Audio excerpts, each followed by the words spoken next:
Sidney dated Ghostface. Billy Loomis climbs through Sidney Prescott's bedroom window and hands over his phone to prove he wasn't the man who just called her, and nobody watching ever sees him hang up. Scream arrived in December of 1996, directed by Wes Craven from a script Kevin Williamson wrote in 3 days under the title Scary Movie, and it did the one thing the genre had never committed to. It put the knife in the boyfriend's hand. 2 people wear the Ghostface costume across that film. Billy, played by Skeet Ulrich, is the boy Sidney is dating. Stu Macher is the friend throwing the party where most of the cast dies. Billy's motive is his mother. Sidney's mom, Maureen Prescott, had an affair with Billy's father. Billy's mother walked out, and everything that follows is the bill for it. Stu, asked during the reveal why he did any of it, says peer pressure. The film buys its own misdirection twice over. Billy gets arrested about halfway through, after Sidney sees him drop a phone, and released the next day for lack of evidence, which clears him for the police and, more usefully, for the audience. And the 2 of them stab each other for real at the end,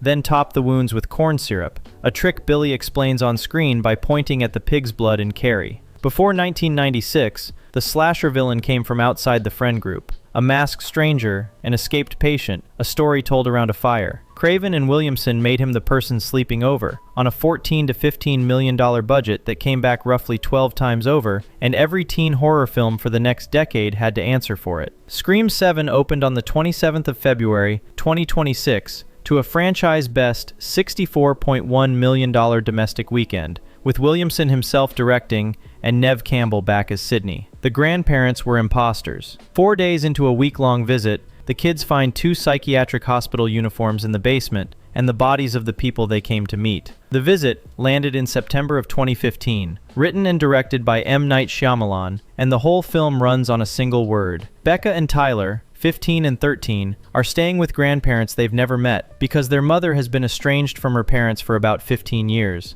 Neither kid has a memory to check against. Nana and Pop Pop are escaped patients from a nearby mental health facility who killed the real grandparents and moved into the house, and the evidence sits in plain view the entire week. Nana roams the house nightly. The children aren't allowed out of their room after 9:30. There's a shed out back full of used incontinence pads that nobody explains. All of it gets written off as age, because that's what the word grandparents does to a kid's judgment. Shyamalan made it for $5 million, and it took $98.5 million worldwide, a return of nearly 20 to 1. The one person alive who could have spotted the fraud in a heartbeat was the mother who stayed behind, and she finally saw it through a laptop screen from the deck of a cruise ship. Angela wasn't the victim. Camp Arawak spends the whole summer treating Angela Baker as the child who needs protecting, and she's the one still standing at the end of it. Sleepaway Camp came out in 1983, written and directed by Robert Hiltzik. The backstory is a boating accident in 1975 that killed Angela's father, his partner Lenny, and one of 2 children, leaving the survivor with Aunt Martha. The final shot reveals the survivor was Peter, raised under a forced identity by that guardian, and that Angela has been the killer all along. Hiltzik has said he built the whole film backward from that ending. He got it. The reveal has drawn sustained criticism, particularly from LGBTQ writers, for using a forced gender identity as a shock beat,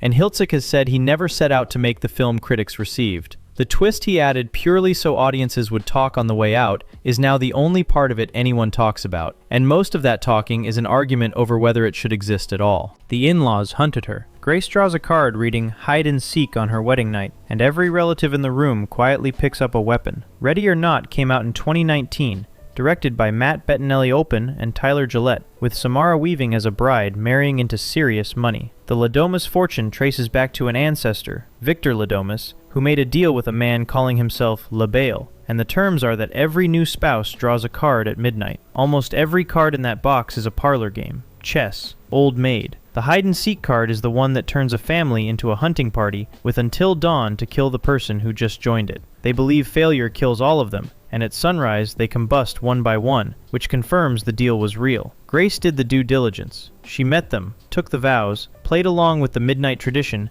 because in-laws are supposed to be strange. Her husband Alex knew what that box could produce before he proposed. It cost about $6 million and made $57.6 million. Ready or Not 2, Here I Come, premiered at South by Southwest in March of 2026 and opened wide a week later, taking roughly $42 million against a $14 million budget. Jason never killed anyone. A woman pulls up to Camp Crystal Lake in the middle of the night, introduces herself as an old friend of the owners, and sits down to comfort the only counselor still breathing. That's Pamela Voorhees, played by Betsy Palmer, and she is the killer in every frame of Friday the 13th from 1980. Her son Jason drowned in that lake in 1957, while the counselors who were supposed to be watching him weren't, and she has spent 23 years working her way back to it. Most people assume the man in the hockey mask did the killing in the first film. He isn't in it. Jason doesn't kill a single person in the movie that launched the franchise. Pamela's introduction is warm. She's concerned, she's maternal, she asks Alice what happened, and Alice tells her everything, because after a night like that, you'd trust any adult who showed up in a car. Then the knife comes out, and it ends with Alice taking a machete to her down by the water. Sean S. Cunningham made it for $550,000, and it took $59.8 million, better than 100 to 1, which is why the sequels started almost immediately. Critics savaged it. Betsy Palmer only took the part because she needed a new car and thought the script was garbage, and Estelle Parsons had already turned it down as too violent. The reveal only works because the audience, like Alice, is desperate for an adult to show up.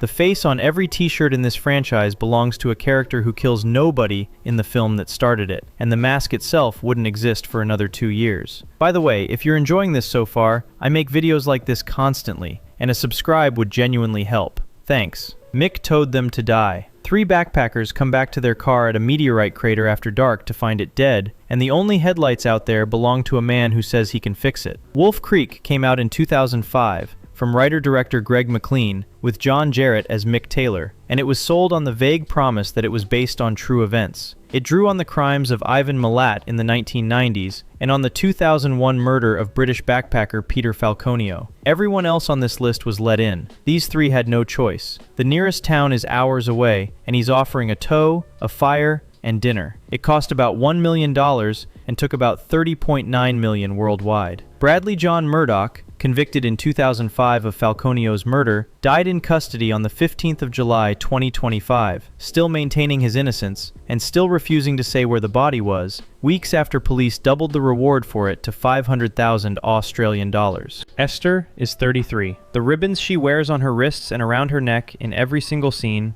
are covering restraint scars from a psychiatric institution. Orphan came out in 2009, directed by Jaume Collet-Serra, with Isabel Fuhrman as a 9-year-old Estonian girl adopted by Kate and John Coleman after they lost a baby to stillbirth. Except she isn't 9. Esther is Lena Klammer, a 33-year-old woman with hypopituitarism, a hormone disorder that stunted her growth and left her looking like a child. And she's run this same con on other families, targeting the fathers and turning on them when it doesn't work. The evidence is hanging on the walls. Her sweet children's paintings carry a second layer of violent images that only show up under blacklight. And the betrayal here runs the opposite direction from every slasher on this list, because the Colemans didn't fail to spot a threat. They went looking for a child to save, brought her home on purpose, and then John spent most of the film defending her against the one person in that house who had it right. Orphan made about $78 million, and a third film, working title Orphans, is shooting in Hungary, with Fuhrman playing Esther again, 17 years on, with a theatrical release expected late in 2026. Marie killed them herself. The greasy trucker the audience has spent an hour watching is a man only one character can see. High Tension, released in France in 2003 as Haute Tension, was directed by Alexandra Aja, and the killer is Marie, the best friend who appears to spend the entire film trying to rescue Alex from him. She's in love with Alex. That's the motive, and it's also where the film starts falling apart. Critics have pointed out that Marie would need to be in 2 places at once, and that the film never accounts for who was driving a truck she never had. It's also been criticized for coding queer desire as psychosis. The twist critics still hold up as the textbook example of a reveal that breaks its own movie is the same one that got Aja hired to remake The Hills Have Eyes 2 years later. Steve sells human meat. Noah wakes up chained to a wall about half an hour into a film that has been a romantic comedy right up to that second. Fresh premiered on Hulu in March of 2022, directed by Mimi Cave in her first feature, written by Lauren Kahn, and distributed by Searchlight, and it opens exactly like the thing it's about to take apart. Noah, played by Daisy Edgar Jones, meets Steve, played by Sebastian Stan, in a grocery store after a run of miserable dating app dates. And a charming stranger in the produce aisle is the entire reason she says yes to a weekend away. She isn't naive. He drugs her on that weekend and chains her in a room in his house, and Steve butchers women, sells the meat to a client list of wealthy buyers, and eats it himself. Then there's the structure. The film withholds its own opening title card until roughly the 33-minute mark, dropping it the second Noah collapses. And Cave has said she wanted a film about modern dating that refuses to behave like a romantic comedy. That delayed title card is the whole argument, because the movie won't tell you what it is until the romance is over. So the audience spends half an hour being courted on exactly the same terms Noah is. Violet stole Caroline's body. Every warning Violet gives about that house is designed to make Caroline believe in hoodoo, and in the film's rules, hoodoo only works on people who believe. The Skeleton Key came out in 2005, directed by Ian Softly, with Kate Hudson as a hospice worker hired to look after a dying man and his difficult wife. Violet is Mama Cecile. Peter Sarsgaard's Luke is Papa Justify, and the pair of them have been swapping into younger bodies since the 1920s. So the haunting isn't a haunting, it's a recruitment drive, and every creaking door is there to convert the one person in the house who still thinks it's superstition. It cost $43 million and took about $94 million back. Every warning Caroline ignored was actually an instruction, and the second she started believing them, she stopped being the person who could walk out that door. Tom wore the suit. Cecilia's $5 million settlement gets paid out in monthly installments by the one griffin everybody keeps telling her she can deal with. The Invisible Man came out in 2020, written and directed by Lee Winnell, with Elizabeth Moss as Cecilia Cass and Oliver Jackson Cohen as Adrian Griffin, the optics inventor she escapes from. Adrian stages his own death and leaves her the money, administered by his brother Tom, played by Michael Dorman. So Tom is the lawyer, the paperwork, the phone number, the one griffin who seems safe, for almost the whole film. Then Cecilia unmasks the Invisible Man in a hospital corridor. It's Tom.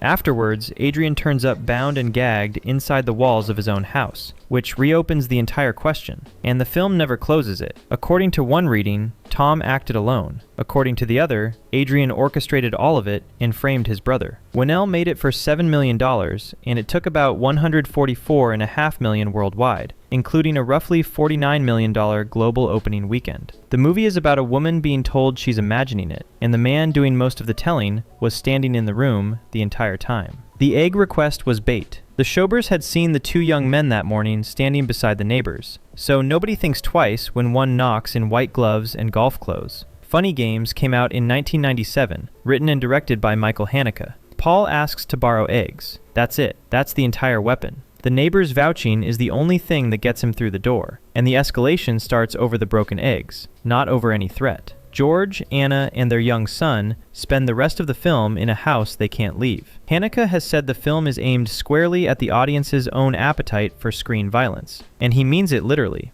Paul winks at the camera, and later, when the film doesn't go his way, he picks up a remote control and rewinds it.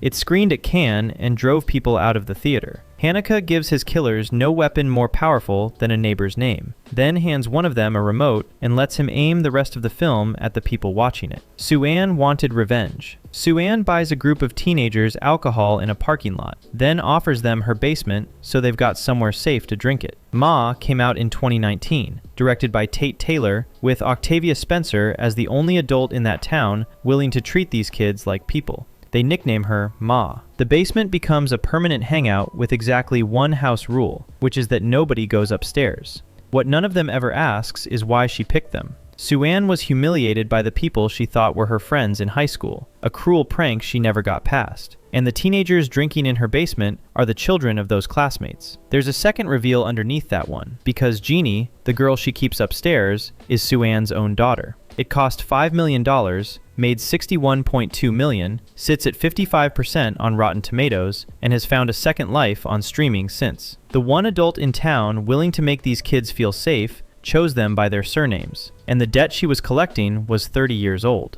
Josh programmed her to kill. There's an application on Josh's phone with sliders on it, and one of them controls how aggressive his girlfriend is allowed to be. Companion arrived in January of 2025, written and directed by Drew Hancock, with Sophie Thatcher as Iris and Jack Quaid as Josh. And the setup is a weekend at a lake house with friends. Iris is a companion robot. She doesn't know that. Josh has been adjusting her behavior through that app the entire time they've been together, and he and a friend named Kat use black market software to strip out the restriction that stops Iris harming anyone and push her aggression up, so that she'll kill Kat's boyfriend Sergey, and the two of them can walk out with his money. Iris does the killing. Josh wrote the conditions that made it possible. Every other betrayal on this list is a person hiding what they are. Josh is hiding what Iris is, which means the trust runs both directions, and only one side of it was ever real. Hancock made it for $10 million.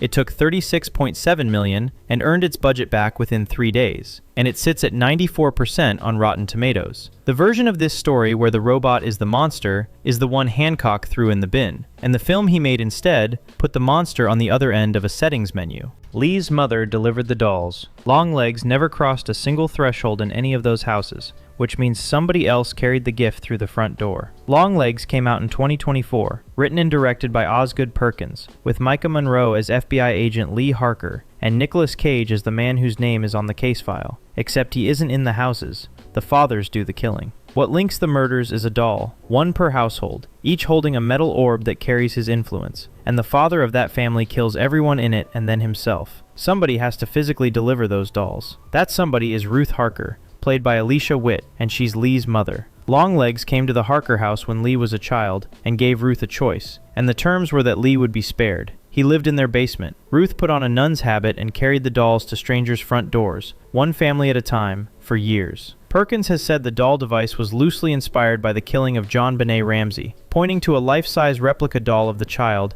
that sat in a box in the basement about 15 feet from where she died. Lee doesn't discover something about a stranger. Her instincts, her recruitment, and the case that made her career all trace back to a bargain her mother made to keep her alive. And Perkins has described that ending as tragic rather than triumphant. Made for $10 million, it took about $128 million. The doll that made Lee good enough at her job to be handed this case is the same object her mother carried to those doors, which means the Bureau recruited her using the crime she was assigned to solve. If this was worth your time, consider subscribing so you catch every upload. Thanks for watching.